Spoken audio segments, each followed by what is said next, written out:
Olá, queridos alunos, tudo bem? Estamos de volta com mais um vídeo do projeto Aprendendo em Casa. Vamos ver o que a turminha do Aprendendo em Casa trouxe para a gente hoje? Então, pega teu caderno integrado 1, hoje, aula de História, aulas 7, 8, 9 e 10, páginas 65 a 71, tá? A 71. Vamos lá. Na página 65, tem aqui uma nova habilidade. Então, essa habilidade é identificar os mecanismos de organização do poder político com vistas à compreensão da ideia de Estado e ou de outras formas de organização social. Tá? Então, isso aí é a habilidade que a gente vai aprender. E o conteúdo é apresentar as principais instituições públicas presentes no município. Câmara, Prefeitura, Ministério Público, delegacia, fórum, etc. E explicando a função de cada uma. Esse é o conteúdo. Nelson diz. Nelson, tô quase aprendendo a escrever com esse negócio. Como é legal ter sua companhia. Estudar história é mesmo algo fascinante, não é? Estamos com saudades, mas nesse momento precisamos estudar em casa. Vamos aprender sobre o Estado, uma forma de organização social. Aí a professora Ana diz, legal, Nelson. Minha aluna Mariana aprendeu que o desenvolvimento da agricultura teve uma consequência, a sedentarização. Teve como consequência a sedentarização, o aumento populacional e a formação das cidades. Para manter a ordem, garantir a segurança do seu povo e criar regras que pudessem regular a vida em sociedade, foi criado o Estado. A fim de compreender o que é Estado, Mariana fez uma pesquisa. Então, quando ela fala sedentarização, ela está dizendo que as pessoas chegaram e ficaram, por isso, criou as cidades. O aumento da população, a gente já estudou, né, na aula anterior sobre isso, né, e a formação das cidades. Então, vamos ver a pesquisa de Mariana. É isso mesmo, professora Ana. Na pesquisa eu aprendi que o Estado corresponde ao conjunto de instituições do campo político e administrativo que organiza o espaço de um povo ou nação. Para o Estado existir, é necessário que ele possua o seu próprio território e que exerça sobre este sua cidadania. Ou seja, o Estado deve ser a autoridade máxima na área a ele correspondente. Os elementos essenciais para a formação do Estado é o território, ou seja, a terra, né, gente? O tamanho, a extensão territorial, a população e a soberania. Soberania é ter alguém que faça valer as leis vigentes naquele estado e que cuide, né, da população. Pelo menos deveria ser assim. Que é garantia por meio das leis e do estabelecimento de suas fronteiras. Assim, ele representa tudo o que é público dentro de um país, incluindo uma série de instituições, tais como as escolas, os hospitais, as forças armadas, as prisões, a polícia, os órgãos de fiscalização, as empresas estatais, entre outros. Empresas estatais são empresas administradas pelo Estado, tá? Ou seja, para que o Estado exista, além de ter a extensão territorial, ele precisa da população, ele precisa da soberania, ou seja, alguém que comande, né? E ele tem a obrigação de zelar pelo povo, tá? E zelar também pelos bens públicos, porque fala público, não é os bens do públicos não é propriedade de um prefeito, de um governador, de um presidente. Ele é público, ele é nosso, ele é do povo. Na página 66 tem aqui, as escolas municipais são consideradas instituições públicas e são mantidas pelo governo municipal. Mariana estuda na escola municipal, professora Eliette Araújo. E você, em qual escola estuda? Coloca aqui o nome da tua escola. A professora Ana continua. Vamos compreender os elementos que formam o Estado. Território é o local onde o grupo se organiza e valida suas normas. Ou seja, né, por exemplo, o território de Pernambuco é o Estado de Pernambuco. Território brasileiro é o país, né? Soberania é uma autoridade superior, uma autoridade superior sobre um grupo de pessoas. Isso no município é o prefeito, né, Miguel Coelho, por exemplo, os soberanos atuais. No estado é o governador Paulo Câmara e no país é o presidente Jair Bolsonaro. Povo são todas as pessoas que habitam no território, ou seja, eu, você, nossos pais, nossos vizinhos e todo mundo. Tá? E a professora Ana diz que após fazer a pesquisa sobre o estado, Mariana mandou uma mensagem no grupo do WhatsApp com esse desafio aqui. Então vamos ler o desafio. Para o estado existir, é necessário que ele possua seu próprio território, é verdade? Se for, você marca, tá? Se não for, você não marca. Território, povo e soberania são elementos essenciais para o estado, é verdade? Território, povo e soberania, verdade? Ter soberania não é ter autoridade. É verdade ou é falso? Se for verdade, você marca. Se não for, você nem marca. Não é dever do Estado, não é dever do Estado manter as escolas estaduais. E aí, é verdade ou é falso? Então, você vai analisar cada questão, vem aqui na página 67 e você vai marcar a alternativa que está correta, certo? Aí tem, Mariana viu que a maioria dos seus colegas de sala acertou o desafio. Gostando do engajamento da garota com a turma, a professora Ana mandou um link de leitura no grupo com o texto abaixo, o papel do Estado na atualidade. Então, diz que atualmente, em muitos países, incluindo o Brasil, o Estado é responsável por comandar e organizar a vida em sociedade, tendo como principal objetivo o bem-estar da população. Estão entre essas responsabilidades do Estado: construir e manter as escolas, hospitais, edifícios públicos e estradas, contratar profissionais que possam atender às necessidades da população, como professores, médicos, garis, policiais, entre outros, inserir no desenvolvimento cultural, investir, no desenvolvimento cultural e científico, criar e executar leis que visem ao bem comum e ao respeito às diferenças, garantir a segurança das cidades, cuidar das riquezas do país com os recursos naturais, como os recursos naturais e os patrimônios culturais. Tudo isso daqui, meus amores, esses e muitas outras coisas são, isso aqui é o papel do Estado, tá? Tem muitas outras coisas que também é papel do Estado. Agora, a hora das atividades.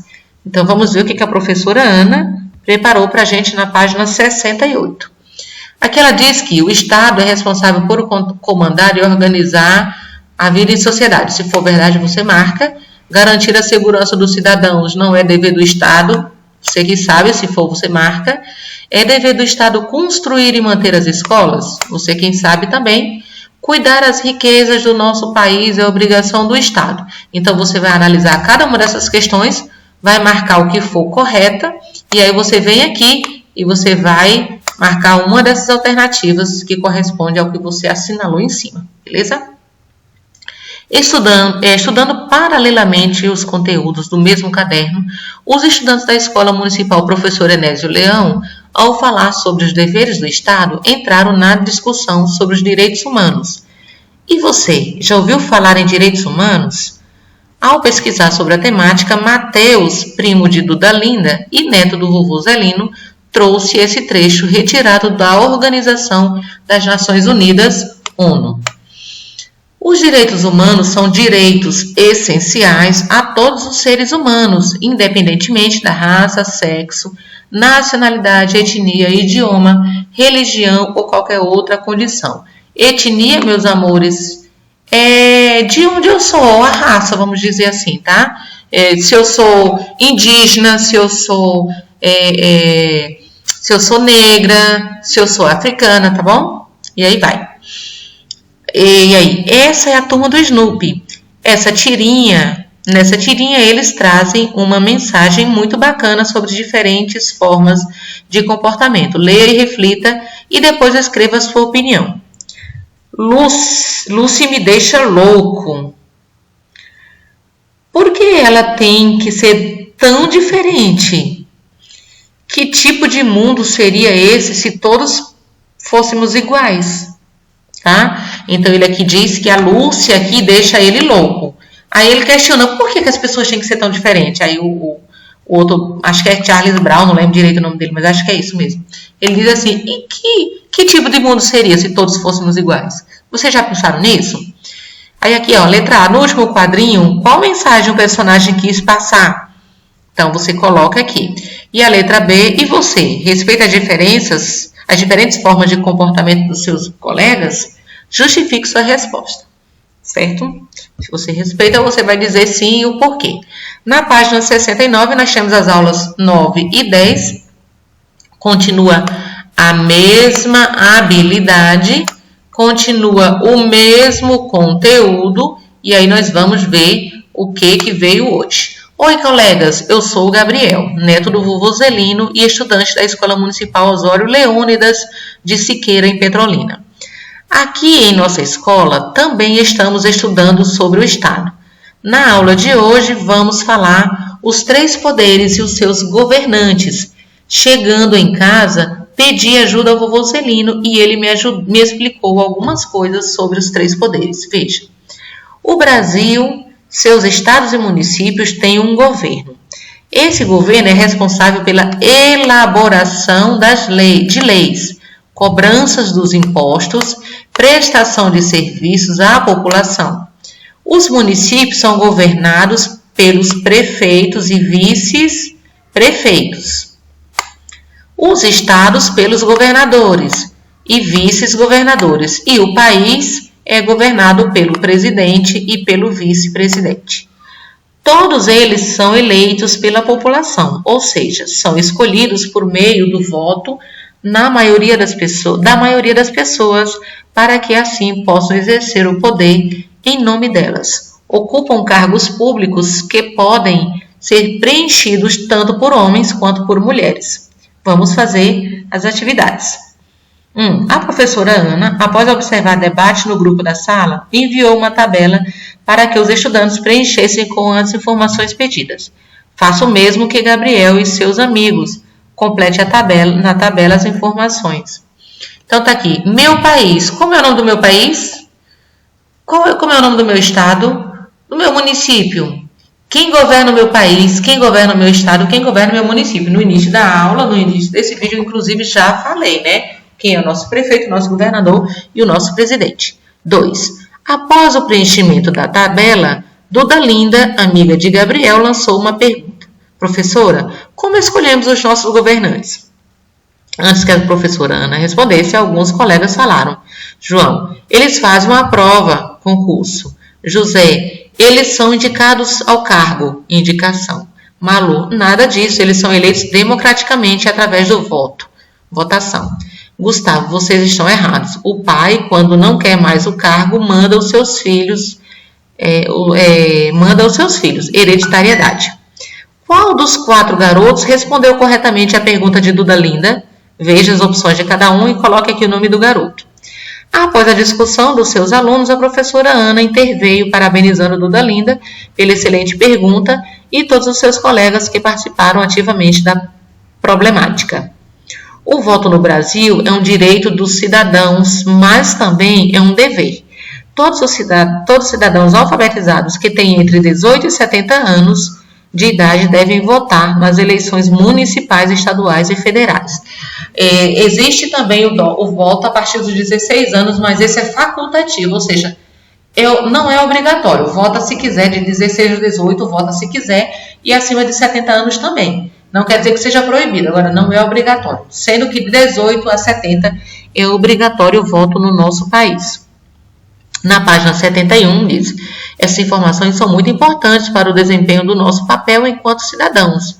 Eu tenho uma curiosidade. Caso o prefeito se ausente da cidade, quem assume o seu lugar? Aí o vovô diz, caso o prefeito esteja fora ou mesmo renuncie, quem governa a cidade é o vice-prefeito, que é eleito na mesma chapa. Caso o prefeito também não possa exercer suas funções, o comando do prefeito passa para o chefe da Câmara Municipal, que é sempre um vereador que ocupa esse cargo por decisão dos seus pares em votação. Agora que vocês já aprenderam bastante, que tal fazermos atividade? Uma das nossas amigas da turminha, aprendendo em casa, parece não ter feito a leitura correta do material. Sua tarefa é identificá-lo, colocar o nome no espaço indicado e fazer a correção. Maria disse: todos os cidadãos alfabetizados que têm entre 18 e 70 anos de idade devem votar nas eleições municipais, estaduais e federais. E aí Duda Linda diz: caso o prefeito esteja fora ou mesmo renuncie, quem governa a cidade é o vice-prefeito, que é eleito da mesma chapa. E aqui acho que é Valentina, não me lembro direito, mas acho que é. Apesar de ser muito importante para o exercício da cidadania, o voto é opcional, tá? A Pro acabou de explicar sobre isso. E aí, quem fez uma afirmação equivocada foi quem? E por quê? Então, você vai dizer o nome da coleguinha que fez e vai dizer o porquê. E aí, gente, eu só quero fazer uma ressalva aqui, que vocês são crianças, mas vocês podem passar para os pais de vocês, os tios e tudo mais. Antes de votar em um representante, alguém para ser prefeito, governador ou presidente, nós devemos pensar quem é o vice. Porque caso aconteça alguma coisa com o prefeito, com o governador ou com o presidente, é o vice quem irá comandar. E não adianta depois dizer, eu não votei nele, eu só votei no prefeito, no governador, no presidente. Se você votou em um, você também votou no vice, certo?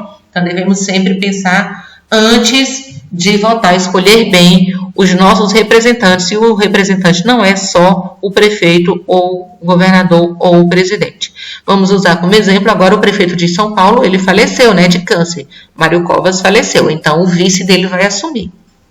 E quem votou em Mário Covas, em Bruno Covas, desculpa, Mário Covas era o avô, sei lá, o pai, em Bruno Covas, votou também nesse vice que vai assumir. E aí foi incrível aprendermos tudo isso. Voltaremos na próxima aula. Então, como diz nosso amigo Nelson, até a próxima aula. Um beijo no coração de vocês. Tchau, tchau. Se cuidem.